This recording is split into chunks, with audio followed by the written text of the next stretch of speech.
Really delighted and happy to welcome Mrs. Sangeeta Maheshwari. Before I tell a little bit about her, I want to ask all of you that when life feels out of control, what is the key? What is your key to reset yourself? Do you get blown over by life? Or do you have some secret mechanism by which you can reset your life? Imagine you're getting lost and confused and your North Star is not visible. How do you find your North Star? So today I would be in conversation with a dear friend and somebody I've been admiring, not only for her poise, for her calmness, but also her ability to manage a family life, traveling. She's an author, she's also a singer, she's a life coach, and there are many hats which she wears. So, but to give you a more formal bio, let me welcome Mrs. Sangeeta Maheshwari, an author, a social entrepreneur, a certified metaphysician, and a mentor for inner growth and happiness, and a life coach. She's a global citizen and author of Reset Your Mindset. So, we'll be today talking about her book. This is her second book. The first book was Faith and True Love, and she's been writing regularly in the business world. I'm sure we all know how stressed the business world is and how much it needs somebody to actually nudge them into reflecting, into bringing health, happiness, and harmony within their own lives. She's founder of a beautiful site called Life, a Spiritual Gym, which actually is extremely, it's a very beautiful title because I've always wondered that we are in a gym. We are in a gym. People call Earth a school. People call Earth a place to learn and a place to give. But I've always believed that it's something which also helps us to become stronger. So what is a better word than a spiritual gym? So Earth is a spiritual gym. It's an interactive platform for introspection, inspiration, and insights.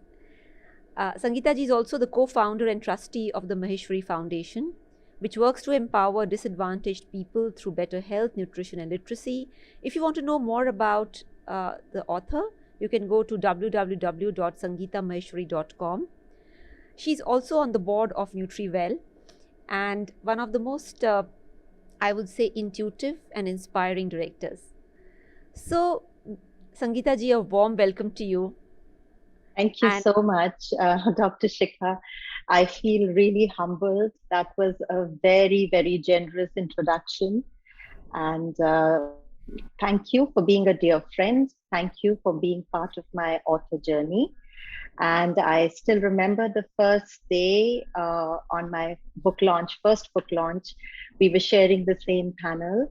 And here we are 7 years later, sharing virtually the same panel and discussing again about mindset and intuition. So thank you for this very generous introduction.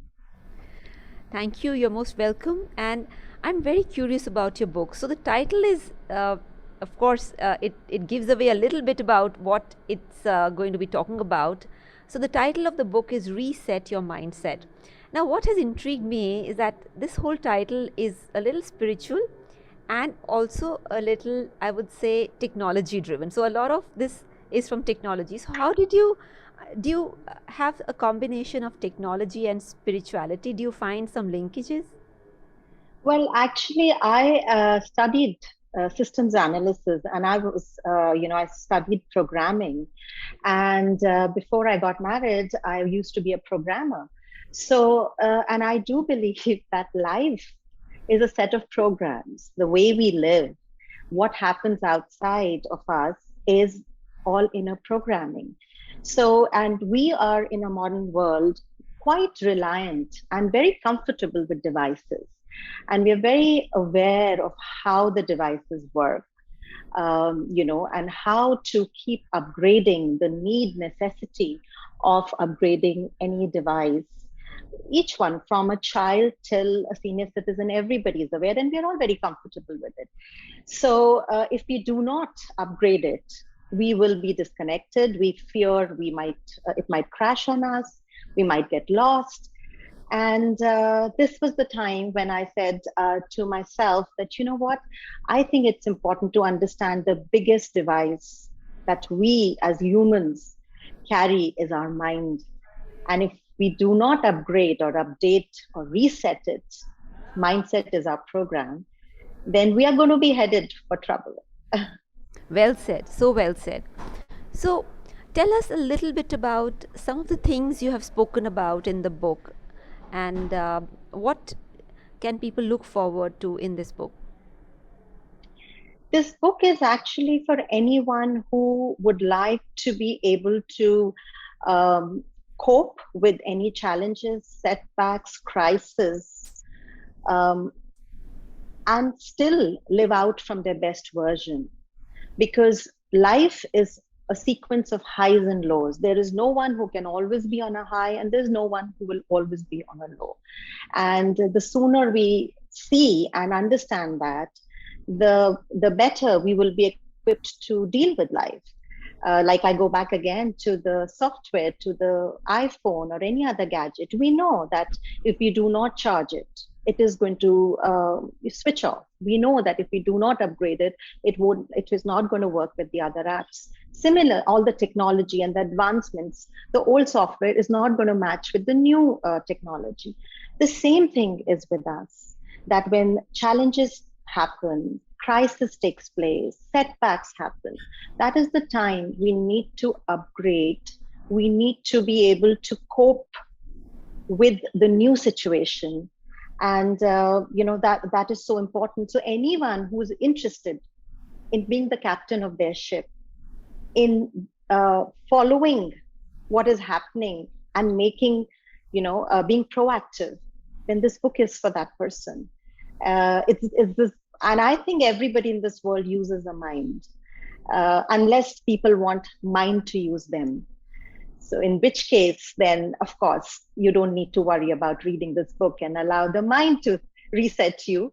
But that would be, often when I do workshops, especially with children, I also work with school children, and I give them this example that when you are on a cycle and the cycle is taking you everywhere, it's fun in the beginning because the cycle takes you faster, a bicycle, and it's adventurous. You go on highs and lows, it takes you left, right, suddenly stops. It's a kick. But after some time, you don't know where it'll stop.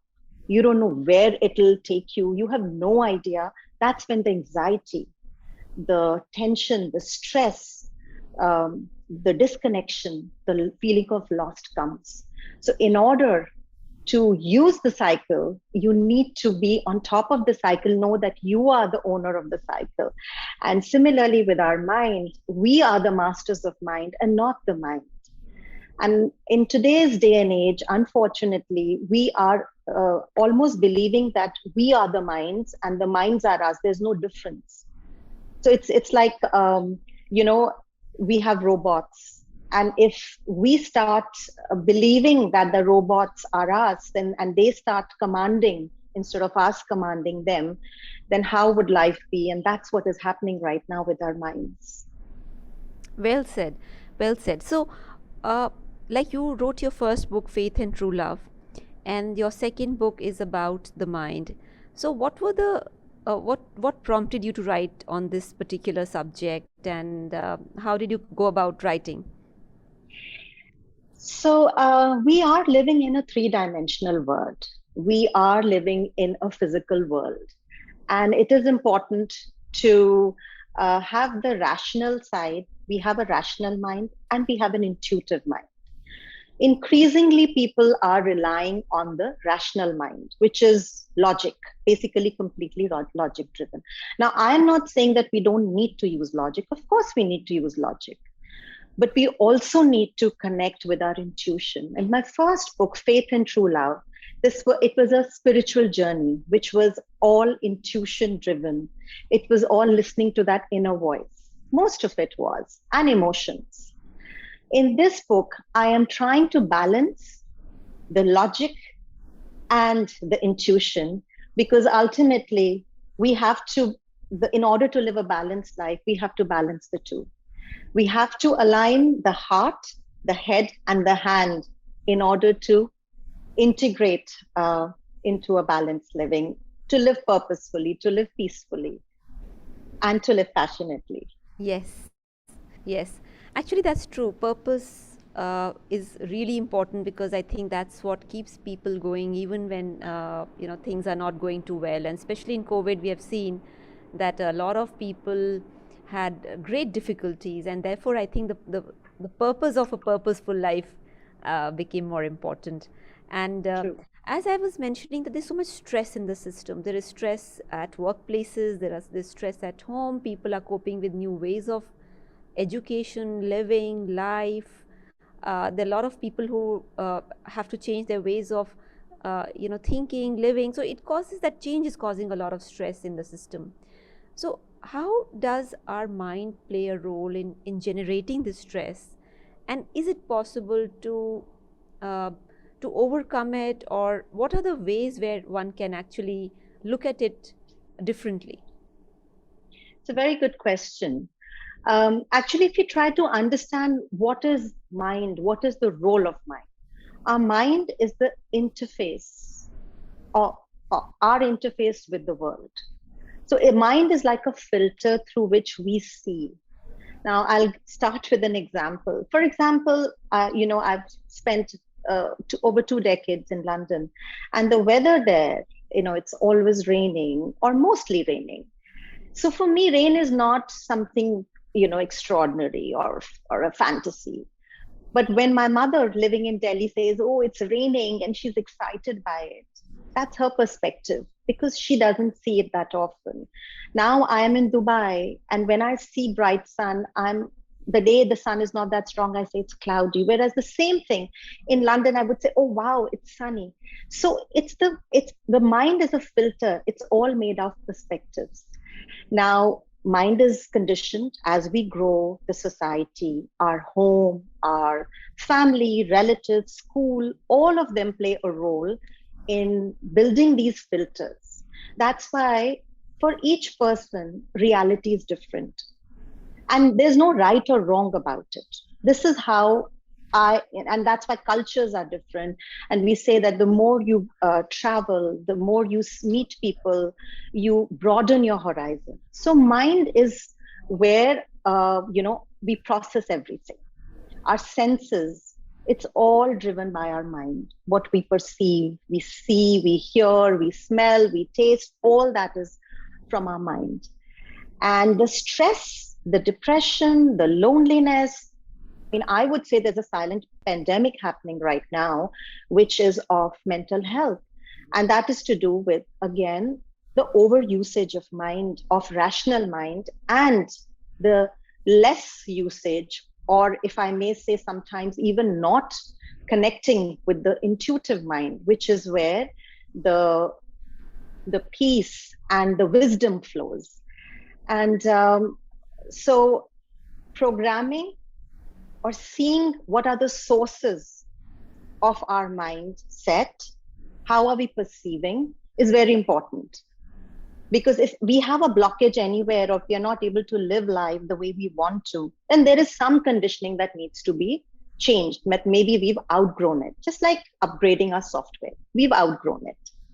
So we need to go back to the factory setting, or we need to go back and have a look at it. Why is it? And create that balance. I don't know if I was able to answer your question. No, absolutely. In fact, my next question leads into how.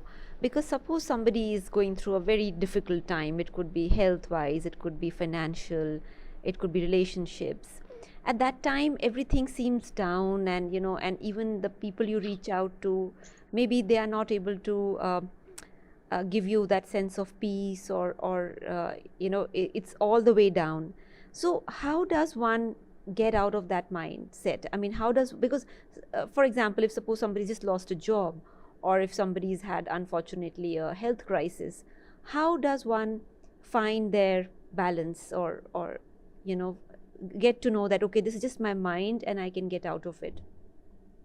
Yes, no, I mean, it's a very good question and very relevant question, especially in these days when the contemporary crisis is really disbalancing everyone's, everyone's is impacted. Either we've lost a loved one or we've lost a livelihood or something or the other.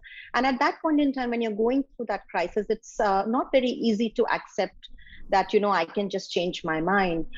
However, uh, the way to do is to go and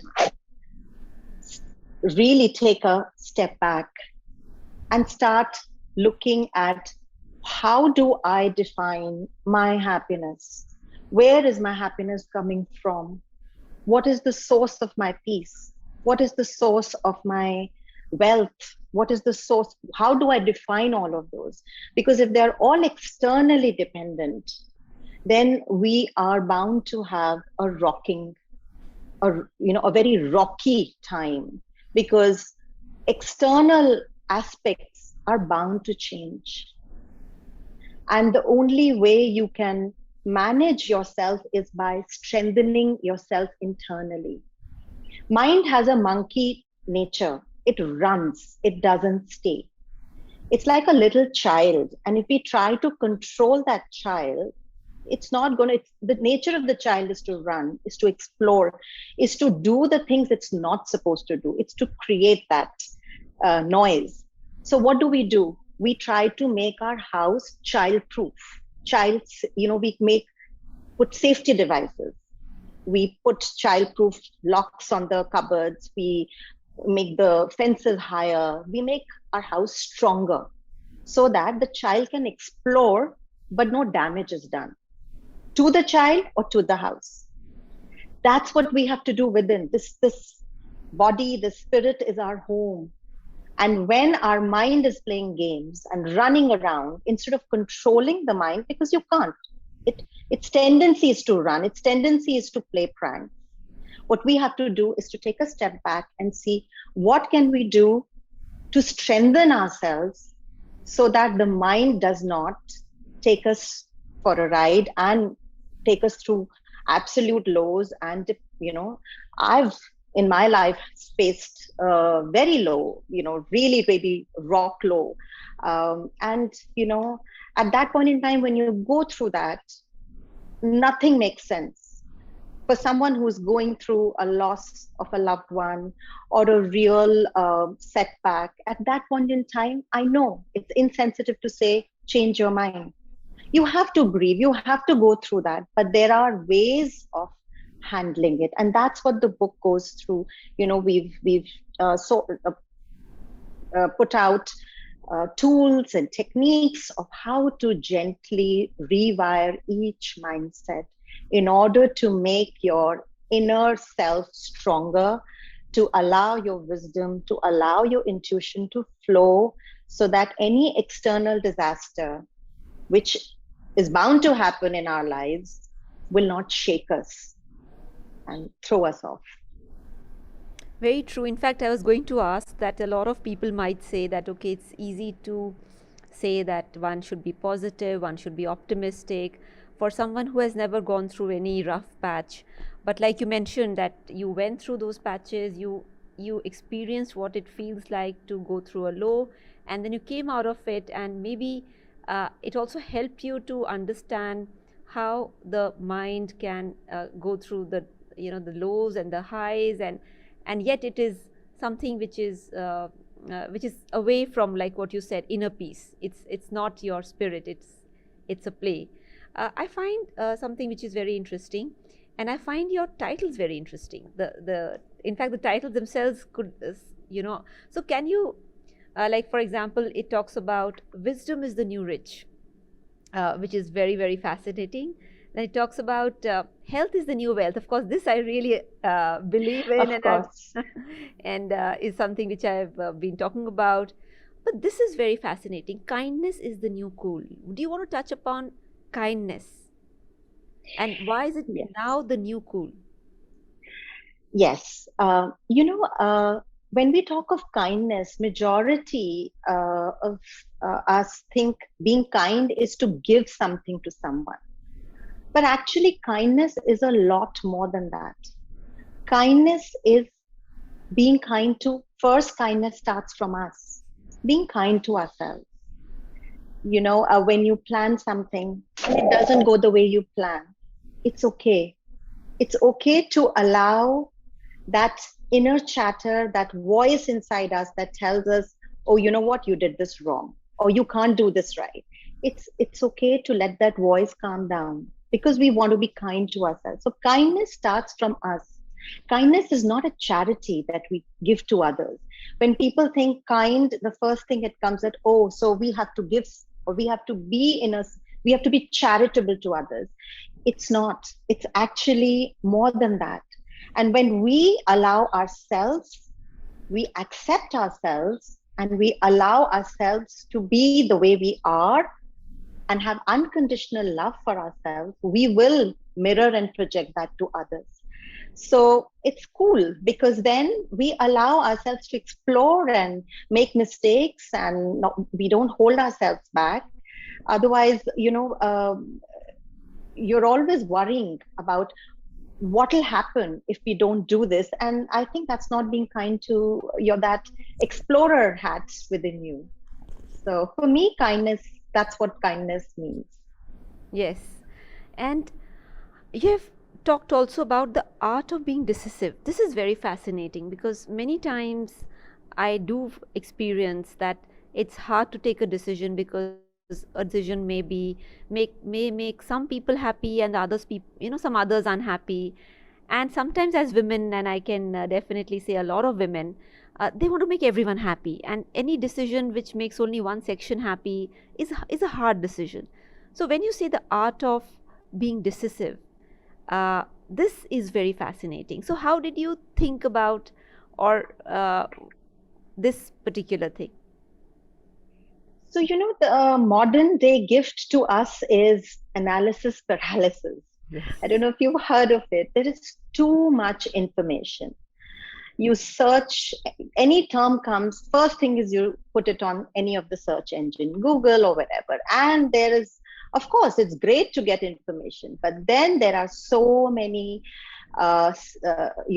negatives about it. What would happen? And fear kicks in. So you do so much analysis that actually you almost feel paralyzed, and you do not take a decision. You do not take a step forward. You just get consumed, almost like you're bottled in a jar. So art of being decisive is what I have raised here, is that we can take step by step, baby steps, but start taking decisions, and not just get lost in the whole statistical analytical world to the extent. And that's where, again, I come back to where I started, is logical versus intuitive. There is common sense and there is rationality. So we need to know what are the two sides of any situation, but then take a back step and listen to what your gut. And Dr. Shikha, gut, the importance of gut, and gut is the second brain. And it's important to believe in your gut, in your heart, in what the voice of your heart, which is your love that flows, what you want to do. And when you are stuck with just analysis, then you're working through your mind and brain only. It's a heady decision. But we are humans, and we love to love. We love to experience emotions. And it's important to allow us to express emotions. So that is why art of being decisive is to balance the two. Of course, you have to strengthen those muscles. And there are a lot of techniques and tools that we've listed out in that mindset. But that's what the inquisitive side of it is, how to deal with analysis paralysis. You have mentioned something which I have had so far only read in books of physics, quantum physics, but you put it very beautifully here. Time is an illusion of the mind, and I'm intrigued about this particular chapter. So, do you want It's to? true. Yes. It's true. Albert Einstein had also said that. So that time is an illusion of mind. So basically, when we say that it is, times are tough, what I've tried to bring it up is it really the time that is tough, or is it our perception of the situation? Because the same time that I might be going through crisis, someone else might be celebrating. So when it depends on what our perception is to that time, we can handle it much, much better if we know. And there are techniques and tools that I've shared how to deal with highs and how to deal with lows, because it's not the time, it's what we are going through, what we are experiencing. You have mentioned gratitude.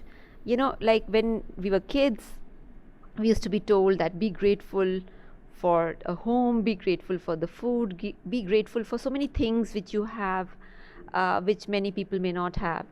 And over the years, when you get locked into work and deadlines and other things, sometimes I guess we only look at what's not happened. We only look at the pending tasks or the deadlines or the quality. Okay, you're not happy with the quality of work or something. So most of the time our mind is locked into, like an auditor, into what did not happen. So I want to know a little bit that gratitude is a great attitude. uh, a lot of people would say, would that make us lazy? Would that make us uh, happy with say lesser quality of work? I mean, can you help us understand this particular line?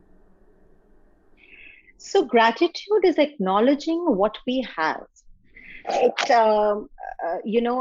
it's looking at what we enjoy, what we cherish, what we would like more of.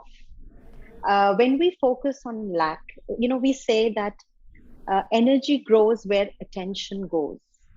So if we are looking at half empty glass in life, any approach, we will be putting more and more energy there, because we work on vibrations, and when you are looking at lack, you're looking at a lower vibration. You will feel sad, you will feel afraid, you will feel anxious, you will have fear to trust, because it's all about less, lack. But when you look at the half full, then you know you enjoy this and you want more of it. So, on the contrary, gratitude actually excites you to get more, and not makes you complacent, as a common belief may be. Gratitude fills you, it actually brings more abundance. It makes you happier, and the happier you are, you become a magnet for miracles. You become a magnet for others to see what is it about you, and they want to come. And you, if you have relationship issues and you're grateful to what you have, your outlook towards people, towards what this other person is giving to you, would shift. So, in my previous book, the journey for me was from grief to gratitude. When we lose somebody, we obviously, you miss that person, you miss that person's presence. But if you start looking at what joys they brought in your life, what gifts they brought in your life, how they made your life richer, then that grief transitions into gratitude, and you start valuing that those are the things that I enjoy, and you start focusing on doing more and more of those aspects of life. So my final question to you is very fascinating line, or the one of the chapters is, in this you ask the reader to actually get freedom from the mind. So you're saying that just get rid of the mind completely, which I would love to. I mean, frankly, because I know how much my mind can control me at times. So this is fascinating. Does freedom from mind? It says freedom from of mind makes anything possible. Wow. So what exactly do you mean by that? See, this is a goal post we would all like to achieve. We are all trying every day. I was very fascinated when I read that Nelson Mandela found his freedom in the prison. When he was imprisoned, he went through a realization that freedom is not an external phenomena, it is all an inward work. Freedom of mind comes when we stop identifying, or we wouldn't see, we are in a human body, it's impossible to stop anything, but we reduce the weightage or the importance of what external factors, how they define our success. We start living more from our own heart.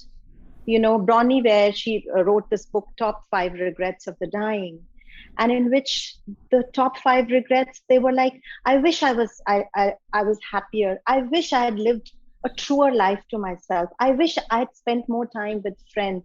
I wish, I wish.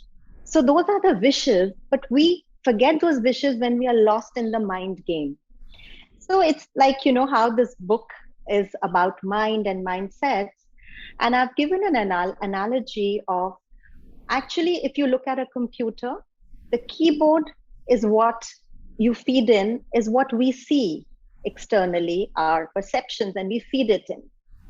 And our mind is the CPU. Because we have all these judgments, we have these labels, we have these conditioning, and all the filters and all the lenses, we see it differently. And then our reality obviously becomes different because it's processed differently. Freedom of the mind is when we can slowly start letting go of these filters. Bernard Shaw said, my best friend is my tailor because each time I see him, he takes a fresh measurement. We always carry images about everybody. When we think of a person, we think we have an opinion. So freedom of the mind is when you can slowly let go of judgments and critics and opinions, and that can come, and that, I know it just sounds very idealistic, but that's what we've gone through in the book. We've gone through tools, we've gone through techniques, there are applications, there are resources, and it is a slow rewiring, but it is possible. Yes. And I think this has been a most fascinating discussion, and I would encourage our audience, our readers, to go out and get the book. And it is available at, I think, many online sites. Could you just share a few Yes, sites where it's it's available? available on Amazon, Barnes and Noble, and Book Depository, and yeah, it's available. And of course, if you're not sure, if you just go on my website, there are links that you can directly go to, whichever site works best for you. And it's on Kindle, it's on a paperback and a hardback, and it's actually a tool. Like I said, you go through benefits. Why do we not give health priority? What are the benefits? And how can we? And then there is an application, and then there is a resource section, and there is an aha moment section, which is your own insights. So this book is actually a bespoke journal for each reader. And, I thank you immensely, feel extremely grateful for giving me this chance to talk about this journey. No, it's been a pleasure, and actually, I won't let you go so easily. So, to all the readers, to all the audience, I must tell you that we would have a session where all of you can directly ask questions to Mrs. Maheshwari. You can directly ask your questions, and we would be having an Instagram live in another week or so. And so, stay in touch and look out, because we'll be posting the new session the day where you can directly interact with the author, ask your questions. And by that time, I'll also encourage you that if you're able to get your copy of the book, if you're able to get the book, then we can actually have a book discussion, we can have a question and answer session, and that'll, I feel, would be far more useful, because like Sangeeta ji just said, it's a tool. It's not only about knowing the problem, but it's also about solving the problem. And I think I'm a great believer that solving the problem with a tool makes so much richer in terms of using that knowledge and using that wisdom. Thank you so much, and we will again come back on an Insta Live for all of you. And this time I won't be speaking, this time you will be directly asking your questions. So, bye bye, and thank you so much. So, bye bye, Sangeeta ji. Thank you. Thank you.